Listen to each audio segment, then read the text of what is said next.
સાથે જોડાઈ ગયા છે મહામંડલેશ્વર 1008 ઋષિ ભારતી બાપુ।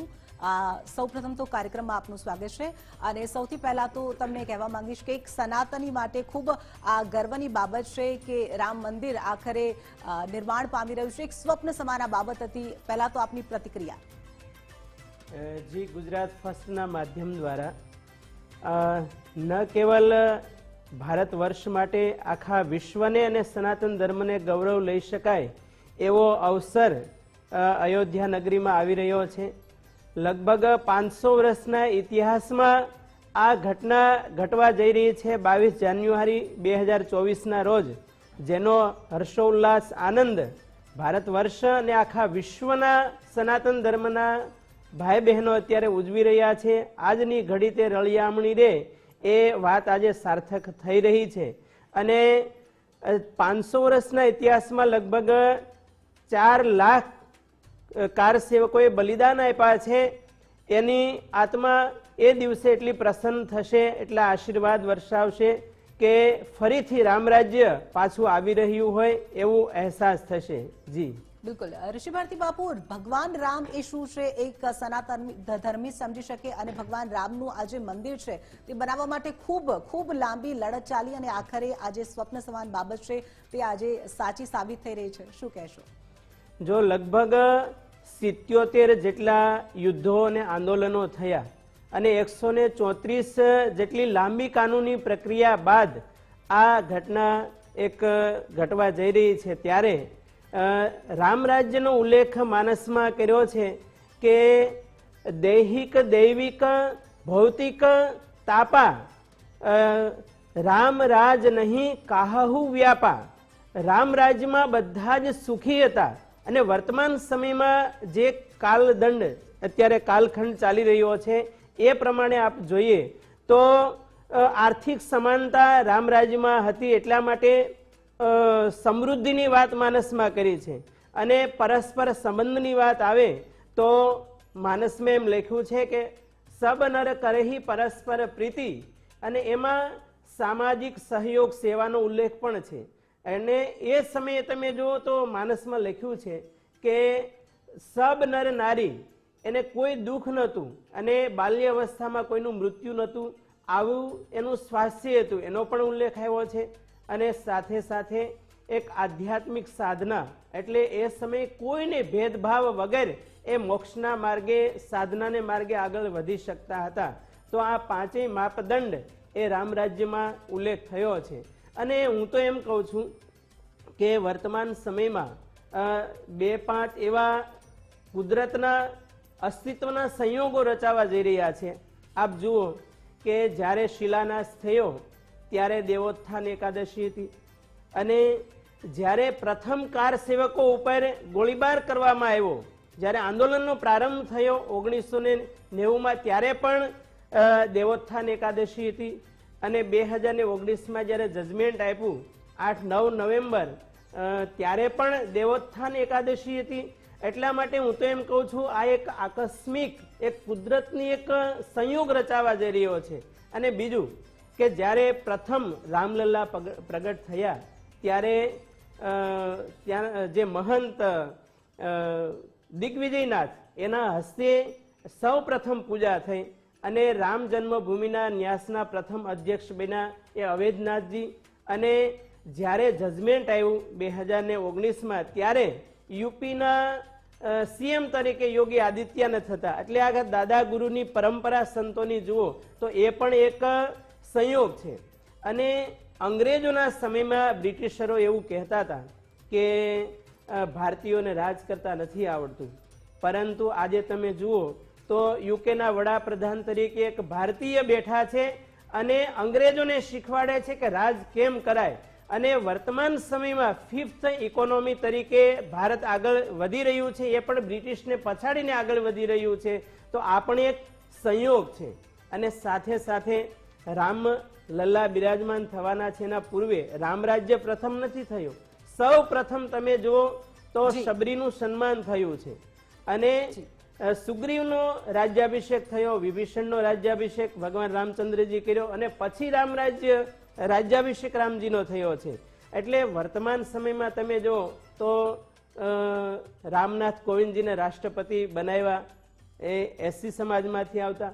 આજે એક શિડ્યુલ ટ્રાઇબમાંથી એક નારી શક્તિનું સન્માન, અને દ્રૌપદી મુર્મુજી એ રાષ્ટ્રપતિ છે આજે. તો કેટલા સંયોગો રચાવા જઈ રહ્યા છે. અને સૌ પ્રથમ જ્યારે ઈંટ મૂકવામાં આવી એ ખાતમુહૂર્તમાં, ત્યારે કામેશ્વર ચોપાલજીના હસ્તે ઈંટ મુકાઈ હતી.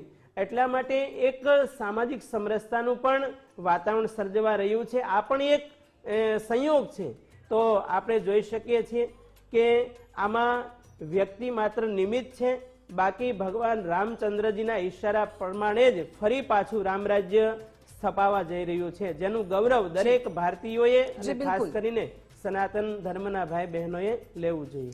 જી જી ઋષિ ભારતી બાપુ, આપ અમારી સાથે જોડાયેલા રહેશો. આપણી ચર્ચાને આ જ પ્રકારે યથાવત રાખીશું. તો આજે એક ઐતિહાસિક દિવસ કહી શકાય, કારણ કે અયોધ્યાવાસીઓને આજે અનેક વિકાસ કાર્યોની ભેટ મળવાની છે. અયોધ્યામાં આજે નવનિર્મિત એરપોર્ટનું લોકાર્પણ થવાનું છે. તો આ સાથે જ રેલવે સ્ટેશનનું પણ લોકાર્પણ વડાપ્રધાન શ્રી નરેન્દ્ર મોદીના હસ્તે થશે. આ તમામ વિશે આપણે ચર્ચા કરીશું, પરંતુ હાલ સમય છે એક નાનકડા વિરામનો.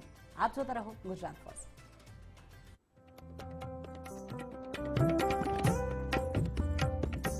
વર્ષો પહેલાનું, સદીઓ પહેલાનું કે જ્યારે ભગવાન રામ અયોધ્યા પરત ફર્યા હતા અને અયોધ્યાને શણગારવામાં આવી હતી. આપણે કલ્પના કરી શકીએ કે અયોધ્યાને કેવી શણગારી હશે, અને આજે પણ અયોધ્યા શણગારવામાં આવી છે. શું કહેશો?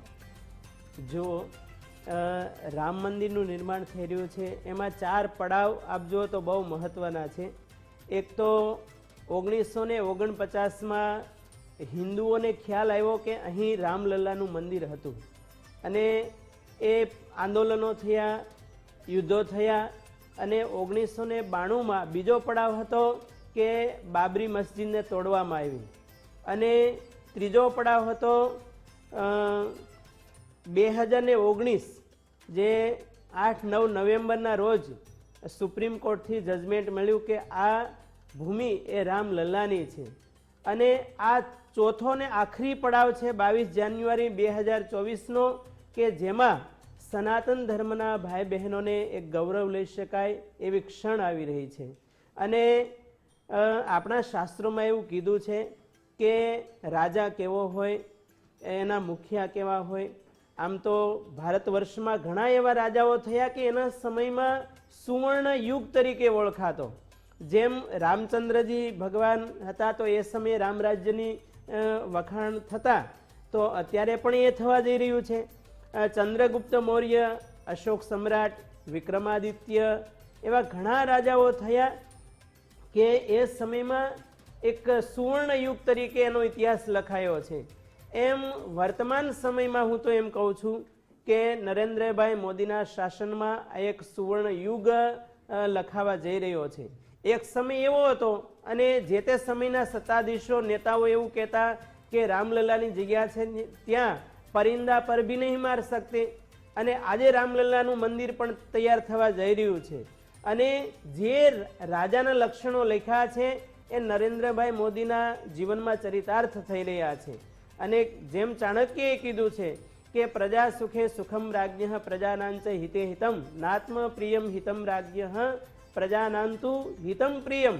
તો એક પ્રજાવાત્સલ્યનો ભાવ કે ભારત વર્ષના, એ જ્યારે નરેન્દ્રભાઈ મોદી બોલે ત્યારે આપ જોજો, એ ખાલી હિન્દુઓ કે મુસ્લિમ ઇસ્લામનું નથી બોલતા. મારા 140 કરોડ ભારતવાસીઓ આવું સંબોધન કરીને સમગ્ર. यहाँ पर कुछ स्पेसिफिकेशन बताइए, पार्किंग स्पेस कितना रहेगा? पार्किंग है हमारी 75 4 व्हीलर की पार्किंग है और 100 2 व्हीलर की पार्किंग है, और यहाँ पे 214 शॉप्स हैं और 328 बेड्स हैं, और ऊपर फूड कोर्ट है, बैंक्वेट हॉल है, ओपन रेस्टोरेंट है और स्वीट्स रूम है.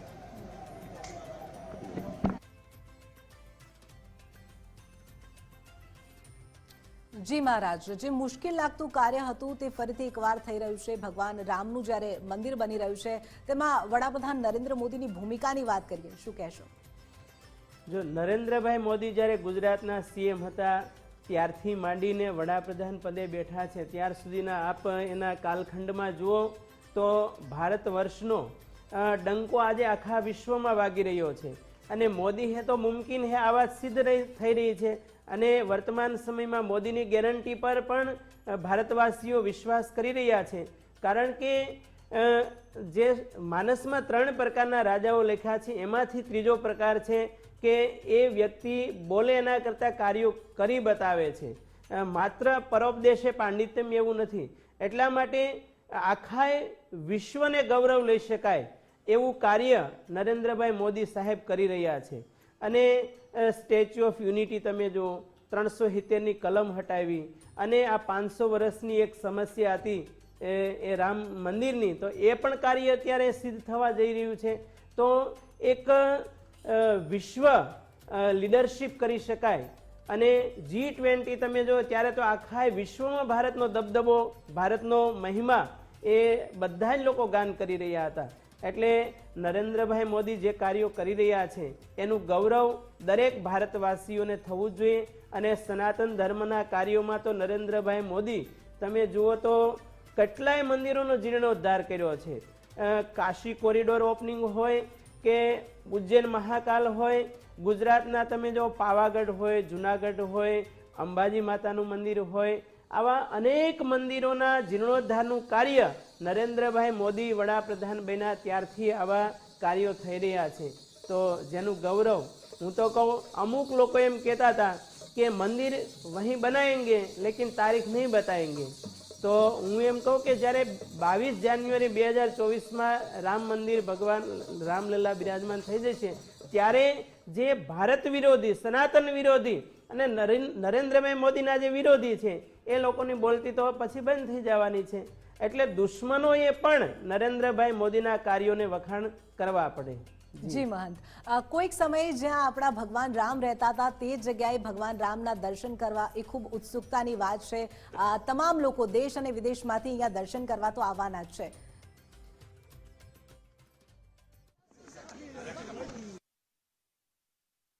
આમંત્રણ મળ્યું છે અને 2200 અન્ય ગેસ્ટ જે ભારતના અન્ય વિદેશના લોકોને, એમાં ફિલ્મ ઇન્ડસ્ટ્રીઝ હોય, ઉદ્યોગ જગત હોય કે ખેલ જગત હોય, તો આવી મહાન ભારતની જે વિભૂતિઓ છે એ બધાને આમંત્રણ આપવામાં આવ્યું છે.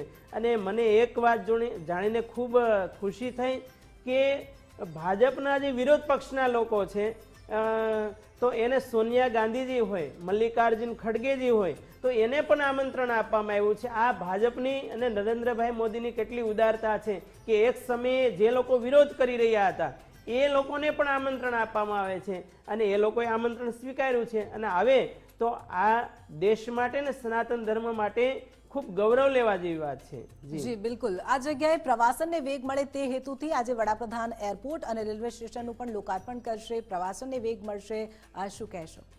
જો એક સમય હતો કે વિદેશના લોકો જ્યારે ભારતના પ્રવાસે આવે તો સૌ પ્રથમ પહેલાં મનમાં એવું હતું કે તાજમહેલ જોવા જઈએ.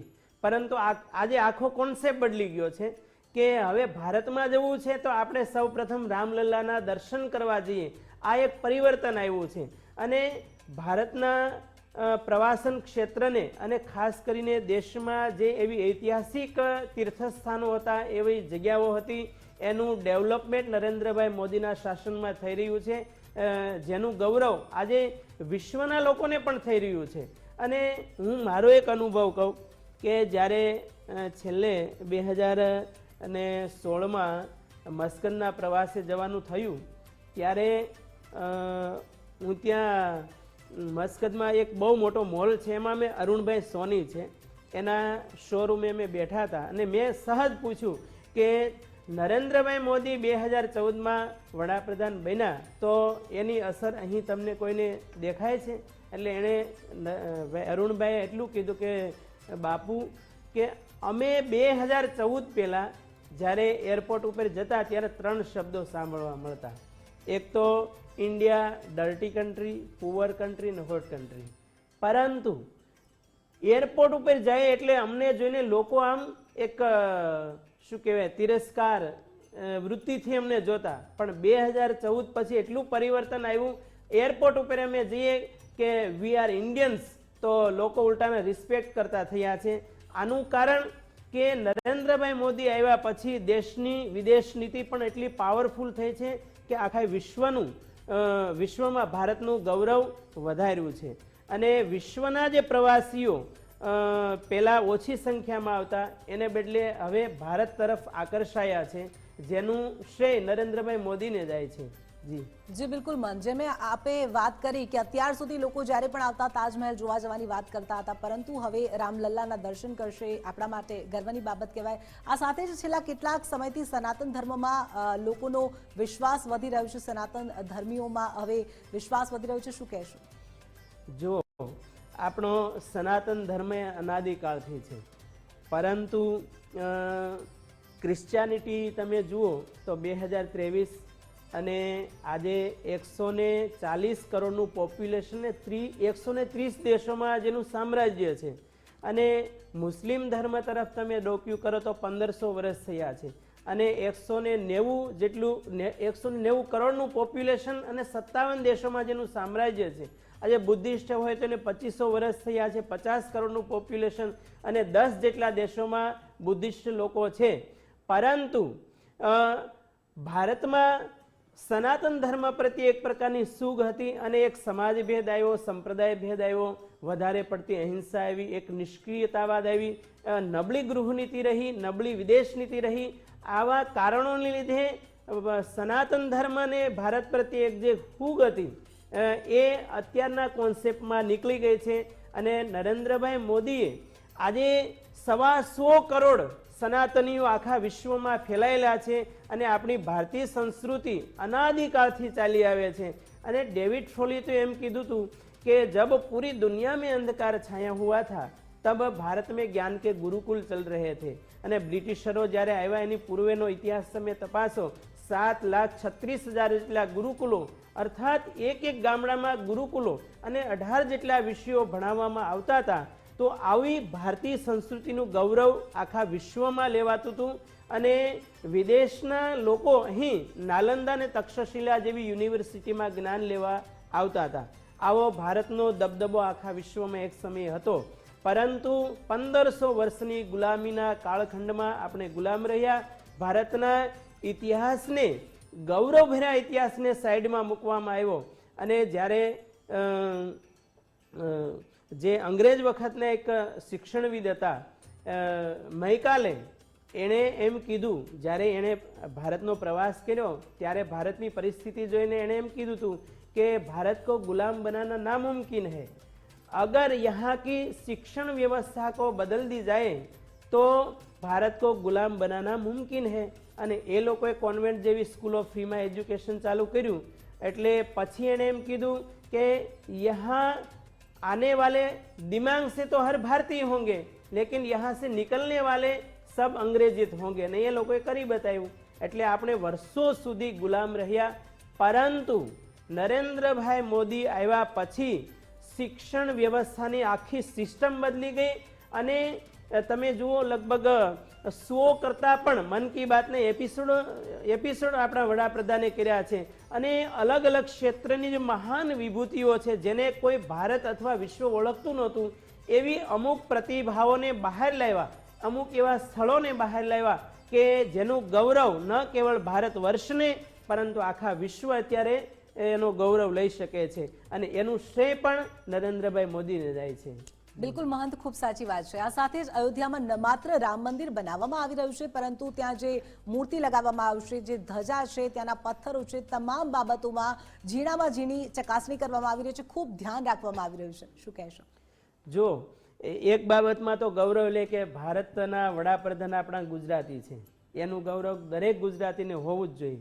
અને બીજું કે આપે ધ્વજદંડની વાત કરી છે, તો ધ્વજદંડ પણ ગુજરાતમાંથી જઈ રહ્યો છે.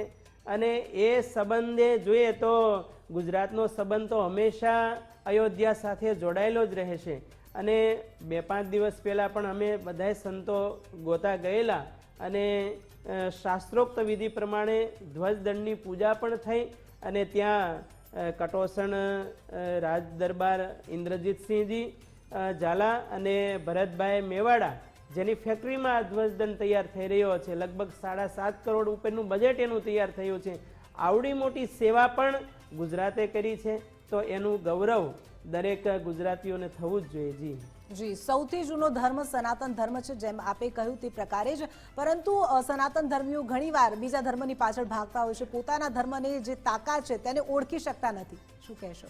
જો સંક્ષિપ્ત મેં એક પ્રસંગ કહું કે જ્યારે હનુમાનજી મહારાજ બાલ્ય અવસ્થામાં હતા ત્યારે તોફાની હતા, એટલે એક ઋષિએ શ્રાપ આપ્યો. એટલે પછી માં અંજનીએ પ્રાર્થના કરી કે આ બાળક છે, એટલે એનું જે જ્ઞાન છે એ સમયે અનુગ્રહના રૂપમાં ઋષિએ એમ કીધું કે કોઈ જો હનુમાનજીને એની શક્તિનું બોધ કરાવશે તો એ શક્તિ પાછી આવિર્ભૂત થશે. એટલે જ્યારે સીતાશોધનો પ્રશ્ન આવ્યો ત્યારે અલગ અલગ ટુકડીઓ બધાએ પ્રયાસ કરી જોયા, પરંતુ કોઈ સફળ ન થયા. અને છેલ્લે જામવંતજી મહારાજે હનુમાનજીની યાદી અપાવી કે હે હનુમાનજી, આપમાં તો અપાર શક્તિ છે. અને ત્યારે હનુમાનજી મહારાજ ભુદ્રાકાર વિરાટ રૂપ ધારણ કરી અને 400 ગાવ જોજનનો સમુદ્ર ઉલ્લંઘી અને સીતાની શોધ કરી લેવા. એમ આજે હું એમ કહું છું કે 125 કરોડ સનાતન ધર્મના ભાઈ બહેનો એક થવા જઈ રહ્યા છે. આજે બધા જ સંપ્રદાય ભેદ હોય, સમાજ ભેદ હોય, તો એ બધા ભેદોને ભૂલી અને આજે ન કેવળ ભારત વર્ષના સનાતન ધર્મના ભાઈ બહેનો જે 22 જાન્યુઆરીની પ્રતીક્ષા કરી રહ્યા છે, આજે આખા વિશ્વમાં તમે જુઓ તો જ્યાં જ્યાં આપણા ભારતીયો વસે છે, હિન્દુ કોમ્યુનિટી છે, હિન્દુ ટેમ્પલો છે, એ બધા જ લોકો સાથે મળીને પૂર્વ ભૂમિકા રૂપે ઉત્સવો રથયાત્રા કાઢી રહ્યા છે. તો એક વર્તમાન સમયમાં એક જાગૃતિ આવી છે. અને વ્યાસ મહારાજે જે કીધું હતું કે સંઘે શક્તિ કલો યુગે, બધા યુનિયનો સનાતન ધર્મના એક થઈ રહ્યા છે, એ જ આપણી સાચી તાકાત છે.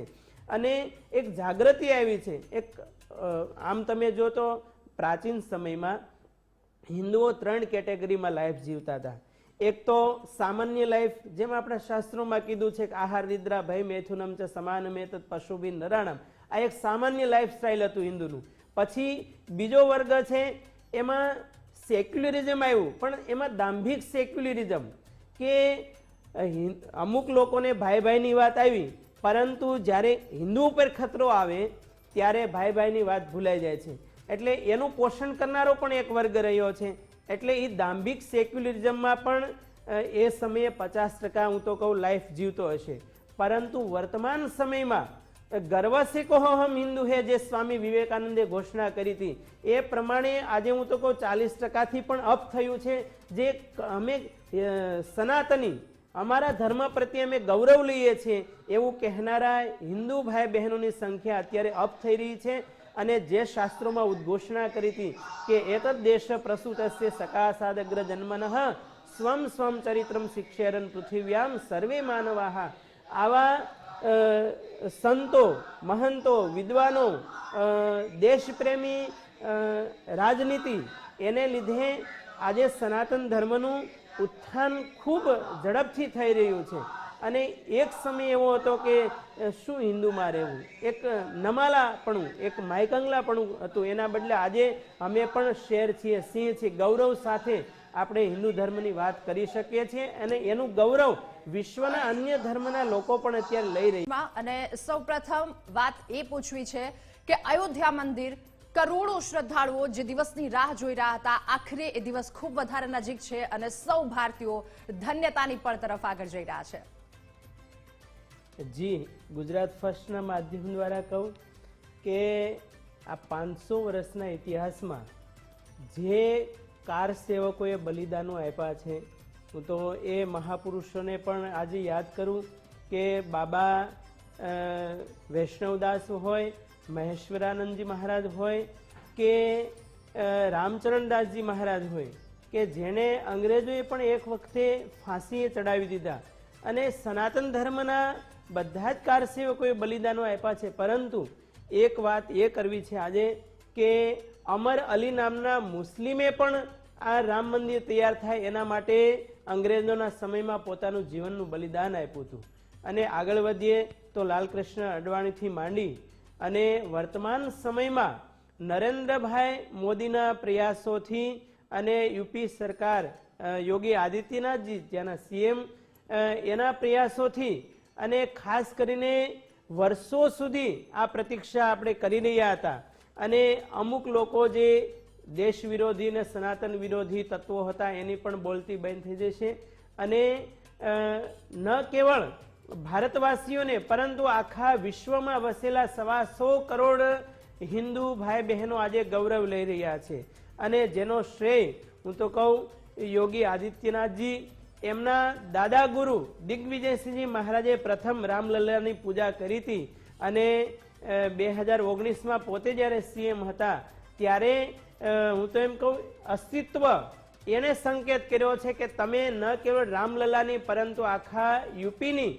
ભારત વર્ષની સેવા કરો એવો અવસર એ યોગી આદિત્યનાથજી મહારાજ અને ભારતના વડાપ્રધાન નરેન્દ્રભાઈ મોદીને આપ્યો છે અને જેનું ગૌરવ હું તો કહું કે અમુક સરકારો આવી અને ગઈ, આમાં ઘણી સરકારો આવીને ગઈ, પરંતુ ભાજપ સરકારના શાસનમાં ને ખાસ કરીને માનનીય વડાપ્રધાન નરેન્દ્રભાઈ મોદીના શાસનમાં આ સનાતન ધર્મનું અને ભારત વર્ષનું કાર્ય થઈ રહ્યું છે. રામલલ્લા બિરાજશે, કરોડો ભારતવાસીઓ અને વિદેશના જે ભારત આપણા સનાતન ધર્મના ભાઈ બહેનો છે અને એની સાથે સાથે વિદેશમાં વસતા અન્ય ધર્મના લોકો પણ આપણે જ્યારે વિદેશ જઈએ અથવા તો રશિયા જેવા દેશમાં જઈએ તો વોટફોર્ડ જેવી સિટી યુકેની છે. મેં તો જોયું છે આ દ્રશ્ય કે ભારતીય સંસ્કૃતિનો દબદબો અને નરેન્દ્રભાઈ મોદી વડાપ્રધાન બન્યા ત્યારથી સનાતન ધર્મને દેશનું ગૌરવ આખા વિશ્વમાં વધ્યું છે. ત્યારે ઘણા વિદેશી લોકો પણ પોતાનો ધર્મ છોડીને સનાતન ધર્મમાં આવ્યા છે અને સનાતન ધર્મનો મહિમા ભારત વર્ષનો મહિમાગાન કરવા લાગ્યા છે. એવા મેં કેટલાય રશિયન લોકોને જોયા છે કે પોતાનો દેશ અને પોતાનો ધર્મ છોડી અને સનાતન ધર્મને ભારત વર્ષમાં પણ રહેવા લાગ્યા છે, આપણી સંસ્કૃતિ અપનાવવા લાગ્યા છે. અને જે શેરકારે વાત કરી છે કે પશ્ચિમ કી તરફ જ્યાદા મત ઢલો યારો, દેખો એ સૂરજ ઢલા તો ડૂબ ગયા. આખરે આખા વિશ્વમાં સનાતન ધર્મનું અને ભારતનું ગૌરવ હતું.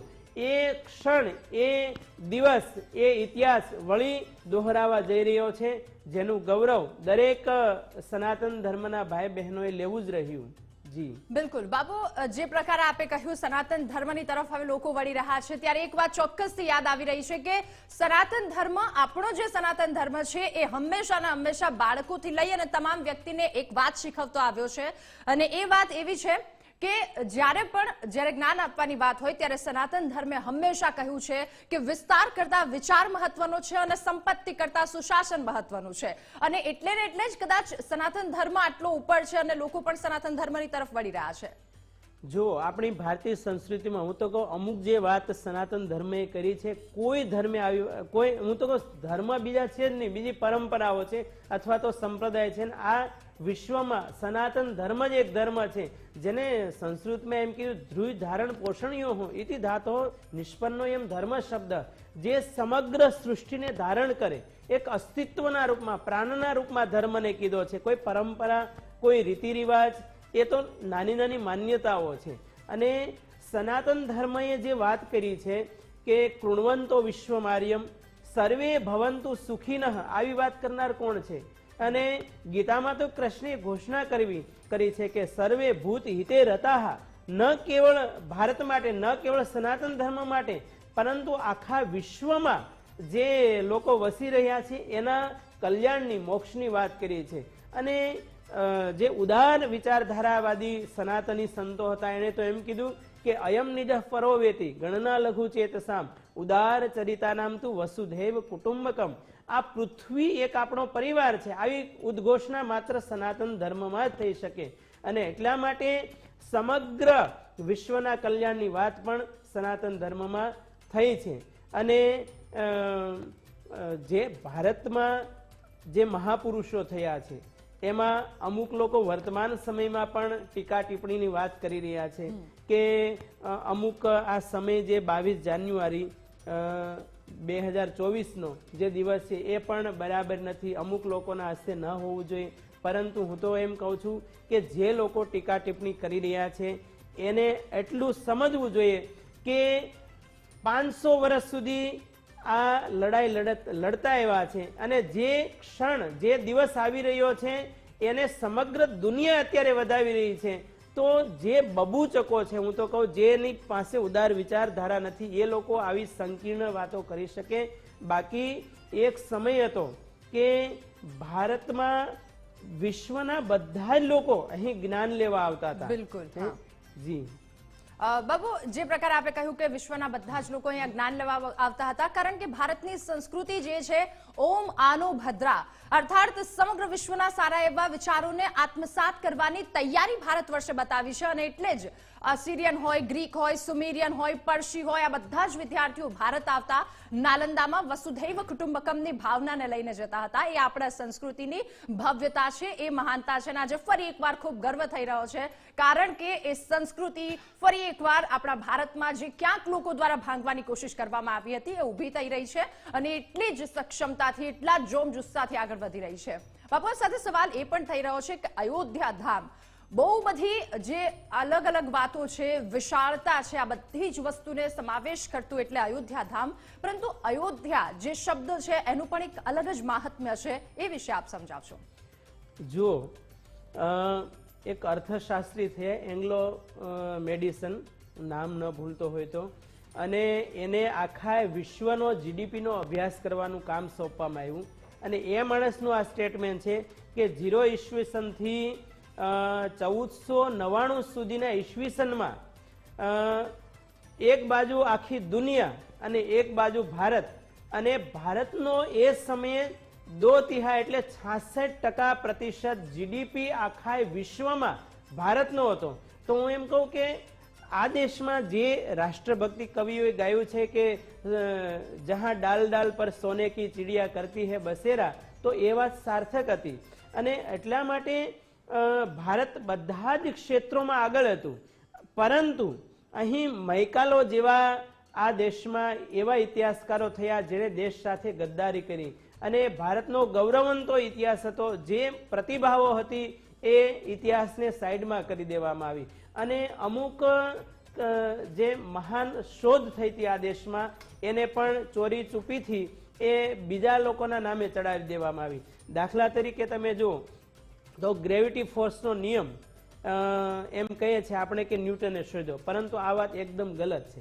કારણ કે ન્યૂટન પહેલા પણ આ દેશમાં કણાટ થયા છે.